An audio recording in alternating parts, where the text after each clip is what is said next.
Então, bom dia, vamos começar nosso Evangelho, sábado, 6 de outubro, frio, aqui em São Paulo. Vamos lá. Nosso livro, muito bom livro, né? Pequenas histórias com muita sabedoria. São 14, a coroa e as asas. Comentava-se na reunião as glórias do saber, quando Cristo, para ilustrar a palestra, contou despretensioso. Um homem amante da verdade, informando-se de que o aprimoramento intelectual conduz à divina sabedoria, atirou-se à elevação da montanha da ciência, empenhando todas as forças que possuía no decisivo cometimento. A vereda era sombria, qual obscuro labirinto. Contudo, o esforçado libador, olvidando dificuldades e perigos, avançava sempre, trocando de vestuário para melhor acomodar-se às exigências da marcha.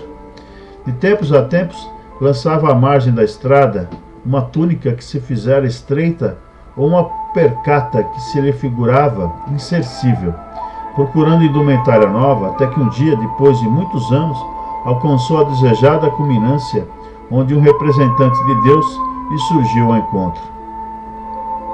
O emissário cumprimentou-o, abraçou-o e revestiu-lhe a fronte com deslumbrante coroa de luz. Todavia, quando o vencedor do conhecimento quis prosseguir adiante, na direção do paraíso, recomendou-lhe o mensageiro que voltasse atrás dos próprios passos, a ver o trilho percorrido e que, de sua atitude na revisão do caminho, dependeria a concessão de asas com lhe seria possível voar ao encontro do Pai Eterno. O interessado regressou, mas, agora, auxiliado pela fulgurante auréola de que fora investido, podia contemplar todos os ângulos da senda, antes inextricável ao seu olhar. Não conteve o riso diante das estranhas roupagens de que os viajores da retaguarda se vestiam. Aqui, notava uma túnica rota, acolá uma sandália extravagante. Peregrinos inúmeros se apoiavam em bordões quebradiços, enquanto outros se amparavam em capas misérrimas. Entretanto, cada qual, com impertinência infantil, marchava senhor de si, como se envergasse a roupa mais valiosa do mundo. O vencedor da ciência não suportou as impressões que o quadro lhe causava e abriu-se em frases de zombaria, reprovando acremente a ignorância de quantos seguiam em vestes ridículas ou inadequadas. Gritou, condenou e fez apodos contundentes. Dirigiu-se à comunidade dos viajantes com tamanha ironia que muitos renunciaram à subida, retornando à inércia da planície vasta. Após amaldiçoar a todos, indistintamente, voltou o herói coroado ao cume do monte, na expectativa de partir sem detença ao encontro do Pai. Mas o anjo, muito triste, explicou-lhe que a roupagem dos outros, que lhe provocara tanto sarcasmo inútil, era aquela mesma de que ele se servira para elevar-se, ao tempo em que era frágil e semicego, e que as asas de luz com que deveria erguer-se ao trono divino somente lhe seriam dadas quando edificasse o amor no imo do coração. Faltavam-lhe piedade e entendimento. Que ele voltasse demoradamente ao caminho e auxiliasse os semelhantes, sem o que jamais conseguiria equilibrar-se no céu. Alguns minutos de silêncio seguiram-se indevassáveis. O mestre, todavia, imprimindo significativa ênfase às palavras, terminou. Há muitas almas na terra, ostentando a luminosa coroa da ciência, mas de coração adormecido na impiedade, salientando-se no sarcasmo pueril e na censura indébita. Envenenadas pela incompreensão, exigentes e cruéis, fulminam os companheiros mais fracos no entendimento ou na cultura, ao invés de estender-lhes as mãos fraternais, reconhecendo que também já foram assim, tateantes e imperfeitos. Enquanto, porém, não se decidirem a ajudar os irmãos menos esclarecidos e menos afortunados, acolhendo-o no espírito próprio, com sinceridade e devotamento, não receberão as asas com que lhes será lícito partir na direção do céu. Muito bonito. Mais uma mensagem bacana, né? Faltou humildade ao Senhor da ciência. Faltou sabedoria. Ter ciência e conhecimento não basta. Precisamos ter sabedoria. E a humildade e a sabedoria são faces de uma mesma moeda, não é? Não são? Então a gente aprende, né? E isso para nós, como é que a gente traz isso para a nossa vida neste momento? Então, neste momento aqui, ó, amanhã são as eleições no Brasil. Eleições para deputado estadual, federal, governo, Senado e para a presidência. Então a gente tem visto aí muita gente, tanto de um lado quanto do outro, se acusando. Foi me mostrado um vídeo onde tem uma caravana de burros, de jegue. Não sei como é o termo coletivo de jegue, de burro. E cada um falando, ó, esse aqui é de tal candidato. Aí o outro de lá, não, esse é do seu candidato. E assim vamos, né? E um insultando o outro, cada um com seus motivos. E a sombra vai tomando conta dos nossos pensamentos, de nossas atitudes. Vamos ficando cada vez mais arrogantes e essa disputa não tem fim e ninguém aprende com ela.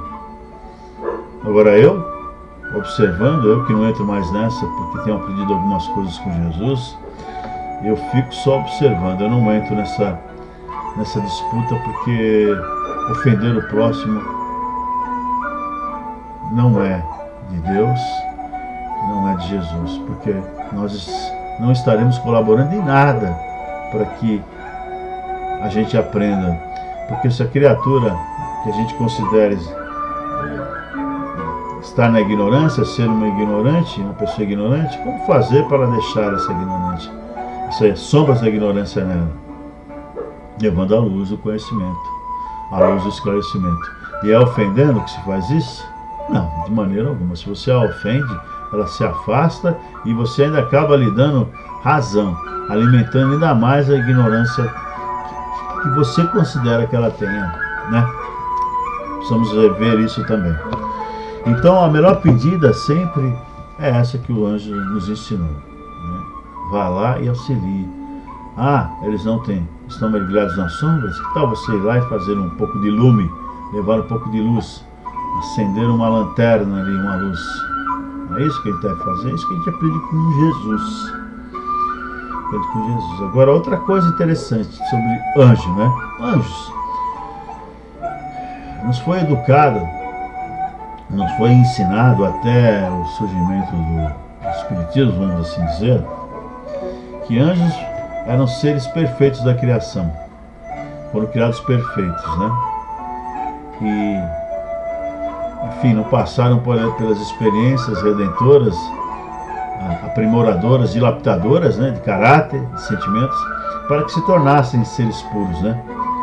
Foi nos ensinado isso. Só que aí é um equívoco, né? Assim, ó como que o anjo se eleva, passando pelas experiências, né? E outra coisa que eu tenho estudado isso no livro Céu e Inferno de Allan Kardec, 1/3 dos anjos acabaram caindo, não é? Vocês sabem disso? Isso está na teologia da Igreja Católica, da Igreja, que a gente respeita muito. 1/3 caiu por quê? Por inveja e ciúmes de Jesus. Mas como? Anjos não são perfeitos? Os anjos são perfeitos, Norberto. Mas como que então eles puderam cair por inveja e ciúmes do Mestre Jesus, ao invés de ficarem contentes, ficarem, nossa, alegres, iluminados, porque agora teriam mais ajuda ainda para lidar com a gente? Pois é. Então você vê como a gente é contraditório. Eu acredito que na época que essas ideias surgiram, havia um contexto que as dassem espaço, dassem guarida, né? Só que, poxa vida, né? A gente vai avançando na ciência, por exemplo, a gente vai tendo que, né, evoluir junto, né? O que pode, né? Primeiro, essa diferenciação na criação, que os homens foram criados, nós aqui fomos criados do jeito que somos, e os anjos foram criados perfeitos. Depois os anjos caídos, que se transformaram em demônios, diabos, continuaram com os atributos, com o poder, né, que havia antes dos anjos, né? Então eles não perderam seus atributos, vamos dizer divinos, atributos divinos que eles permaneceram ter, né? Poderes extraordinários, sobrenaturais, que é outra ideia que desafia a bondade de Deus. É isso que a gente quer dizer. A bondade de Deus, que é infinita e eterna, poderia ter nos colocado numa situação como essa, né? De seres, e sua justiça também é justiça, né? Então, podíamos ter colocado, assim, criado anjos que depois se transformassem em demônios para nos tentar e ficar nos tentando, inclusive proibindo que os anjos nos passassem mensagens para que a gente pudesse, né, nos livrar dessas tentações. Então tudo fica muito contraditório falando em anjos, né? Falando em anjos. Então, mas quando a gente lê uma mensagem como essa, que tem aí um aspirante às asas, a se tornar um ser angelical, porque já possui grande ciência, aí o outro anjo fala, não, peraí, você tem grande ciência, você quer um par de asas, refaça o seu caminho e veja. Aí quando ele retorna, eu não posso lhe dar as asas, porque em você ainda lhe falta humildade, falta ainda sentimentos que compõem, que fazem nascer as asas de anjos, né? Então você vê, ser anjo é uma conquista, é uma evolução, o que nos leva a abonar, de acordo com a justiça de Deus, que é infinita e eterna, todos fomos criados iguais. Todos fomos criados iguais. Se há diferenças hoje entre nós, é porque cada um tem o seu ritmo nessa escada da evolução, do aprimoramento. Cada um vai no seu passo. Cabe-nos a nós, que temos um pouquinho mais de luz, estamos um pouquinho acima nessa escada, darmos a mão para quem está embaixo, para ajudá-la a subir junto conosco. Se temos um pouco de luz, iluminemos. A iluminação se dá com amor, com carinho, compreensão, tolerância, não é? Não é assim. Toleramos. Tolerância nesses tempos de ódio e intolerância, muita tolerância e muito amor. Então a gente agradece a mensagem bacana, mais uma bacana, extraordinária. Continuemos nos ligando com nossos anjos da guarda, com nossos mentores, guias e protetores, Pai Francisco, Mãe Maria, Jesus. A Deus, toda essa luz, vamos nos envolvendo com a prece, nos unindo. Pai nosso que estais nos céus, santificado seja o vosso nome. Venha a nós o vosso reino, seja feita a vossa vontade, assim na terra como nos céus. O pão nosso de cada dia nos dai hoje, Senhor. Perdoa nossas dívidas, assim como perdoamos aos nossos devedores. E não nos deixe, Pai, cair em tentação, mas antes nos livre de todo mal. Pois são teus o reino, o poder e a glória para todos sempre. Que assim seja, graças a Deus. Bom, vamos lá. Você já sabe, né? Último capítulo, coleção de preces. Estamos no item 64. Terminando. Fizemos 2/3 já desse capítulo, que é o maior do Evangelho. Vamos lá. Mais uma prece, um contexto, uma dica.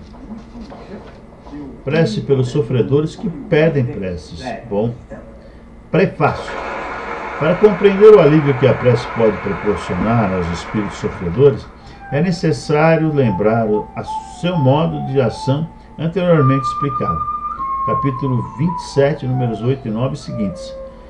Que é a dica. Aquele que se compenetrou desta verdade, ora com mais fervor, em virtude da certeza de não fazê-lo em vão. Sabe aqui uma explicação, não? A prece. Tem preces que não passam no céu da boca. Não passam no céu da boca porque são feitas mecanicamente, sem sentimento, sem o uso da força de vontade, né, do amor. Sabe? É isso que faz movimentar a energia, porque a prece ela movimenta o fluido cósmico universal. Movimenta energias através dessa vontade, desse fervor que ele nos diz aqui, que possibilita a ida dessa energia a quem mandamos, né?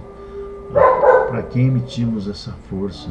E também os espíritos de luz vão nos ajudar com isso. Eu não tenho certeza. Deus vai nos ajudar com isso. Então é isso. Cabe essa explicação e vamos à prece.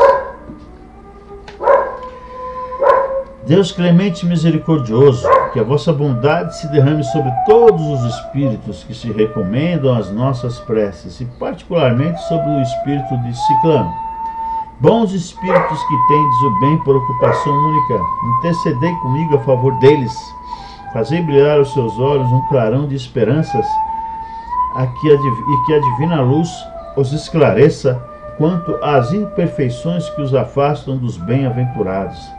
Abri os seus corações ao arrependimento e ao desejo de se purificarem, para apressarem o seu adiantamento.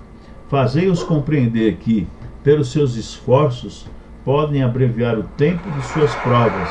Que Deus, na sua bondade, lhes dê a força de perseverarem nas suas boas resoluções. Possam estas palavras amigas suavizar-lhes as penas, mostrando-lhes que há, sobre a terra, quem deles se compadece e lhes deseja toda a felicidade. É isso aí. Essa é a moral de Jesus, sempre pedindo entendimento, pedindo forças para que a gente, nós mesmos, possamos edificar a nossa glória, Nunca pedindo favor assim, vê se me ajuda aí, faz o meu serviço para mim, por favor, meu anjo, quebra essa, carrega minha mala, carrega meu baúzinho que está pesado, carrega minha cruz, me ajuda a carregar minha cruz. Sim, nós vamos ajudá-lo a ter forças para você resolver seus assuntos, carregar a sua bagagem, inteligência, vamos dar um pouco de luz, dar a boa palavra para você despertar sua inteligência, sua fé, a fim de que você possa aliviar a carga, porque só assim aprendemos. É óbvio que às vezes vem uma cura, vem algo assim extraordinário que nos dá força, mas é sempre nesse sentido, Jesus, quando curava, ele falava assim, vais, mas não peques mais, porque se você voltar a pecar, isso que lhe foi curado voltará. Tem que aprender que nas mãos, sentimento, pensamento, ação, coração, mente, mãos, braços, para fazer. E antes da gente fazer, devemos sentir e pensar. Antes da gente reagir, sintamos a situação, pensemos nela e depois vamos na praça. A gente costuma fazer o contrário. Agimos, aí depois vamos pensar naquilo que fizemos, aí vem a dor. Aí, amigo, tarde. Temos que refazer aquilo que a gente fez mal, Então é isso aí. A prece sempre nesse sentido, E dá uma força para quem está aí precisando, para que ela se esclareça, ajude na sua evolução, no seu aprimoramento. Então vamos agradecendo e vamos encerrando o nosso Evangelho, vibrando muito amor, luz e força pelo bem universal, pela paz universal, paz na terra, bem na terra. Vibremos pelo Vale dos Suicidas, pelas colônias de luz, por todos nós que estamos nessa terra, pelos países onde a miséria, a guerra, há o desamor, a doença, vibremos, onde há fome, há muitos lugares onde há fome e a miséria. Vibremos por todos os lares da terra, especialmente aqueles em desarmonia. Vibremos por todos que estão encarcerados, que vivem nas ruas, estão nos hospitais, asilos, orfanatos, sanatórios. Vibremos. Vibremos pelo nosso lar, nossos familiares, nossos amigos, por todos, enfim, que nos odeiam. Deixemos uma grande vibração de amor e luz em aberto, para que a espiritualidade possa levá-lo a achar melhor. Que assim seja, graças a Deus.